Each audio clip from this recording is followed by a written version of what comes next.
Life depends on you. Whether you make it or you won't make it, it's your choice. I go by the name Flamboyant Lifestyle, aka what? Mankind. And there's the Flamboyant Lifestyle interview. Today I have a gentleman in the studio in which is going to share his life story with us. I've not heard the story before, but I know by the end of this day, we are going to be inspired, we are going to be motivated, and also we are going to know more so that we can have hope. So without not wasting my time, let's go for a quick break. When I come back, the guest will introduce himself. Stick and stay.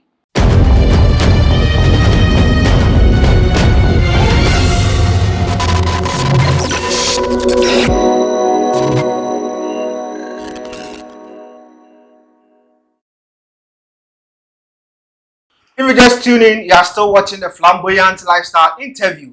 And as I said earlier on, today we are going to interview a brother in which he's going to share his life story with us. So without not wasting my time, let's have real conversation with this our guest. Bro, you're welcome to the Flamboyant Lifestyle interview. Thank you for having me. Oh, you look very body there. Yeah. So what have you been eating? Well, just our normal foods, but then being a little bit selective. Oh, okay, Yes. okay. And I love your this one, your tattoos. Does it have meanings? Yes. They have meanings. Okay, okay. Yes. So it's a privilege for us to have you over here. Okay, so what do you do? Who are you?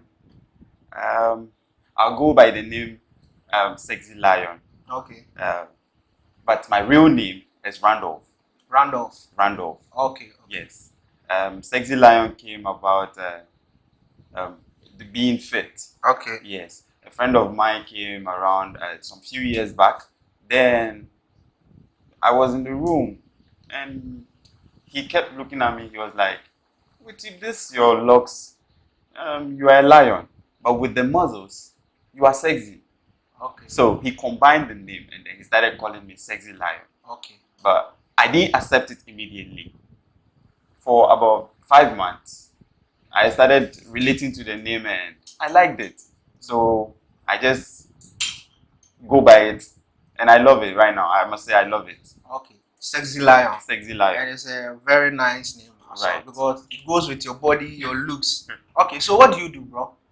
Well, I'm an actor. Actor. Yes. And I have some side businesses that I take good care of, which is paying me while the movie is not paying me yet. Okay, that's entrepreneurship. Right. Okay, okay. So where did you grow up? I was born and raised in Newtown, Newtown. Accra, Newtown. Accra, Newtown. Yes. Okay. Yes. What school did you go? School. I would say I attended a French school. French school, yes. But unfortunately for me, I had to drop out at the age of 12. At the age of 12 years. Right. Why? There was no energy. I had some issues in school with my headmaster back then. At the age of 12 years. Right. Then you were wild from infancy.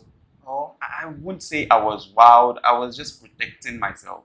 protecting yourself from what? Because education is very good for a young child coming up like this so that you can read and write. Why that 12 years old you are having issues in school? You see, in this our society, in one way or the other, we are scared of something. And growing up as a kid in a wild neighborhood like that, you get bullied at a point. Okay. But then, because I don't want to be bullied, I started protecting myself by being a strong guy.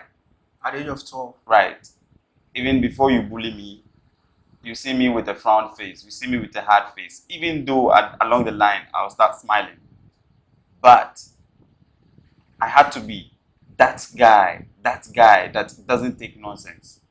Even though I don't fight, you won't see me in any fight or any quarrel or any misunderstanding with anybody. But then I just don't tolerate nonsense. Okay. So do you have any regrets not going to school? Regret? No. Are No, you sure? I don't have any regrets. So how did you learn how to write, how to do all those stuff, expressing yourself? That's a very good question. After I dropped out of school at the age of 12, I started going to the cafe. Okay. I started rolling with friends older than me. and started reading books. In Newtown. Right. So for reading, I had to learn from reading to speak how to speak English. Sorry, I have to learn from reading, speaking to friends, going to the cafe, internet. Especially when I don't understand something, I go right on Google. I'm like, Google, what's the meaning of this? Sometimes they give me some explanations that doesn't really make sense to me, but then I break it down again. What is the meaning of this? So that means you educate yourself Right. on internet. Right. That's what happened. And then I also communicate with friends, especially the ones that are much more intelligent than me. I ask them, okay, this is something I am going through. This is something I have encountered. These are some words I don't understand. Can you please help me with it? And yes, they've never been stingy or greedy in teaching me. Okay, they always give me the best they can. Okay. Yes. Okay. So let's move to this direction. Your career, being an actor. We have so many professions all over the world. We have being a pastor, being an engineer, being Yes. a teacher. Why did you choose to become an actor and also an entrepreneur? Okay. To be an actor, I'll start from that side. I've always loved the energy of these people being on TV, portraying different characters, even though they have their own character in real life. So I started doing same things in church. We do all this play, Children's Day. They give you those Bible Office, quotations, okay. and then you come and recite, and then the part where they play drama exactly. So I picked those energies from those places, and I'm like, okay, I can also do it. I can do it. I really want to be on TV, so if I have to do something, then I have to do this. Okay. So that's how you develop to become an actor. Right. Were you having anyone inspiring you Yes. to become an actor? Who Yes. is that? A very good friend of mine. Okay. Yes. I won't call him a friend, I'll call him a brother, because that is what he has been to me. He is the same person that actually pushed me into the movie.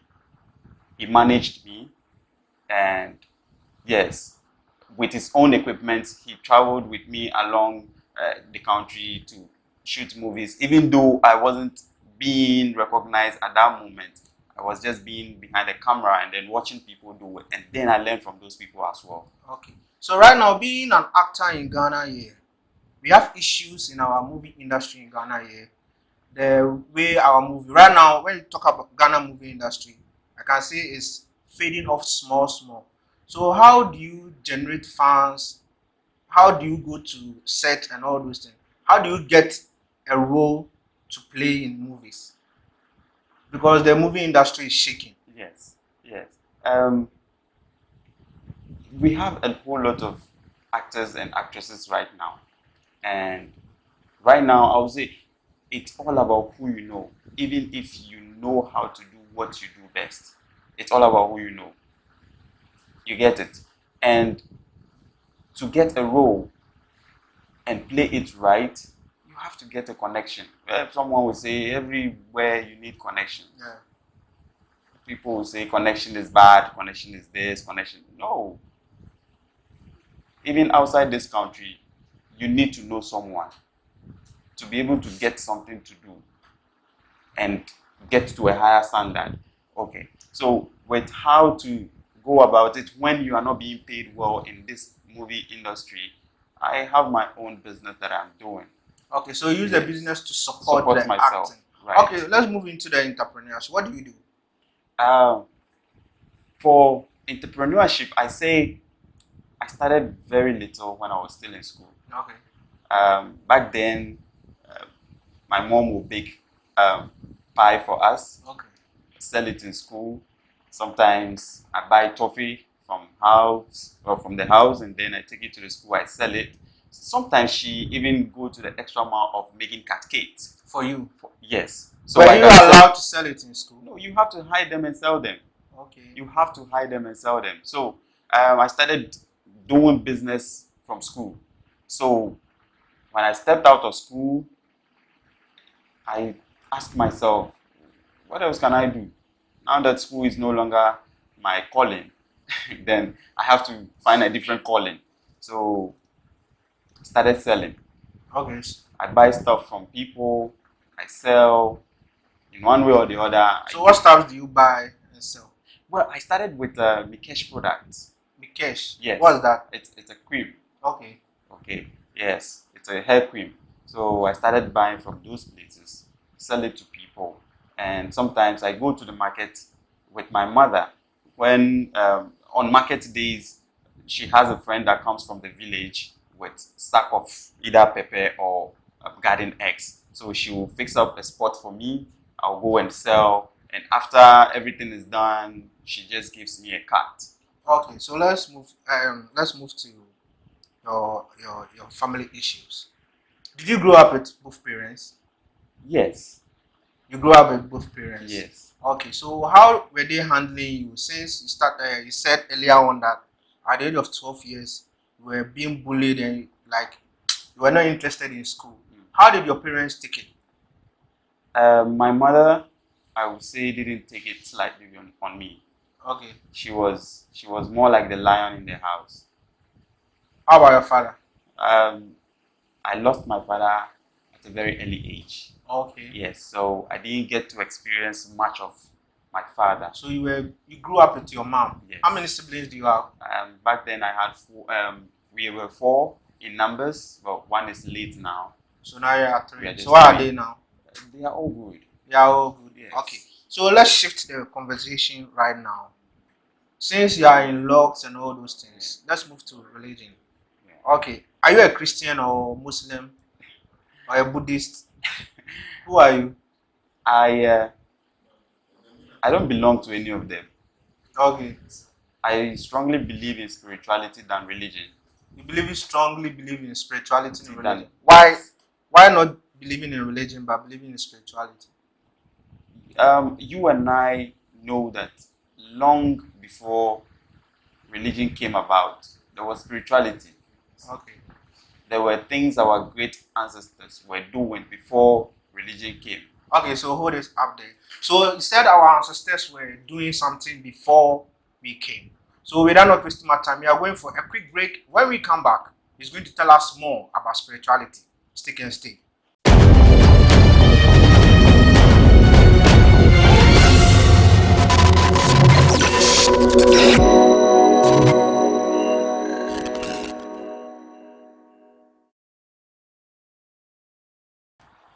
If you just tune in, you are still watching the Flamboyant Lifestyle interview.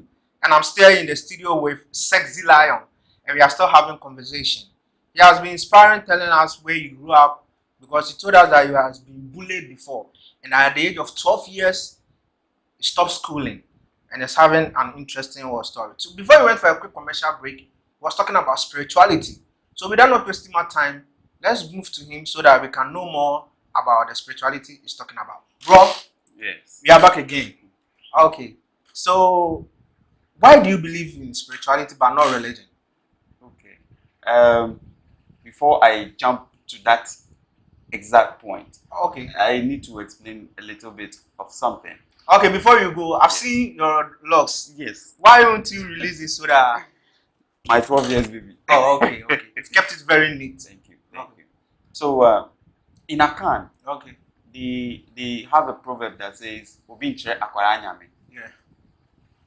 So why is someone else from somewhere trying to show us that there is a God somewhere? Okay.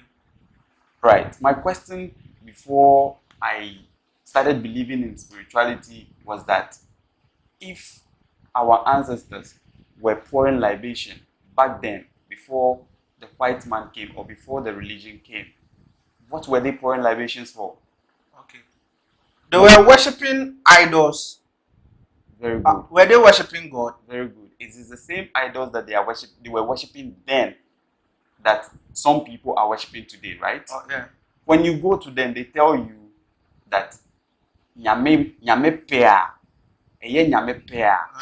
If it's God's willing. God willing, everything will be do what? It will be fine. Okay. You understand? If someone tells you that God willing, everything will be fine, but then they are still pouring libation, it simply means they believe in a supreme God. Okay. You understand? So our ancestors didn't just worship idols, they believed in a supreme God. You understand? And they weren't just doing it for fun, they were doing it for their own good. And yes, it has helped them. But then all of a sudden, someone from somewhere brought religious stuff, books, and everything, and now we are abiding by it. And trust me, today, the sins that we are committing today is it's more than when our ancestors were worshiping the idols. Okay, so that means you don't believe in Jesus Christ, right? Exactly. You don't believe in Jesus Christ. So do you live alone? Yes, I live alone. Okay, so what are your intakes in maybe your lifestyle, your hairstyle? How is people treating you? The way you look, your tattoos and all those things. Because Ghana has been modified in a way that is morality, but we are full of hypocrites. Right. So how are you living in Ghana? You see, with these looks? I have come to that stage where I don't even listen to anybody anymore. I strongly believe that I can be righteous. I have conscience, and I'll let my conscience guide me. If it is wrong, I don't have to do it. If it is right, let's do it. You understand? I have come across people that think I'm a bad person because of my looks. I have come across people that think I'm a bad person because of my tattoo. And I've come across people that think I'm a bad person because I have muscles. You understand? But ask yourself, can you judge a book by its cover? No. Until you get close to me, you will never know. So for me, when people give me that judgmental looks and attitudes, I just don't pay attention anymore. Okay. Because my mother loves me. My mother knows I am not a bad person. My mother knows I am not doing anything bad out there. That is enough for me. Okay. He said a mother knows he's not a bad person. The mother knows that is living a very good life. Okay, so we are coming to the end of the interview. So, bro, what are your, I don't want to say last words, but I'll see you more and more. So what are your final words, advice to people who have looks, who have tattoos, and people are just tagging them to be a bad people? Talk to the world so that they can stop discriminating. Just get to know the person. Like, why would you start thinking bad? There's no need for that. When you get close to these people and you feel you don't like them, you just back out. There's no need to just start judging them by their looks, their tattoo. I've had issues in church because of my tattoo and my looks, but then I have forgiven them because they just don't know who I am, I'll say. But it has happened, and it has taught me how to handle people when they start thinking bad, when they start looking at me with some bad mentality and everything. So you people out there, you need to understand that these people are just humans like you. Give them the benefit of the doubt, and life is beautiful. Okay, life is beautiful. I go by the name Flamboyant Lifestyle, aka what? Mankind. It's very, very interesting conversation. I know you've been educated, I know you've been inspired, and also I know you've learned so much from this interview. And all you have to do is just to subscribe to my channel. If you're not subscribed, it's Flamboyant what? Lifestyle. Spread the news, and also let a brother, a sister, a grandma, grandpa to also subscribe to the channel.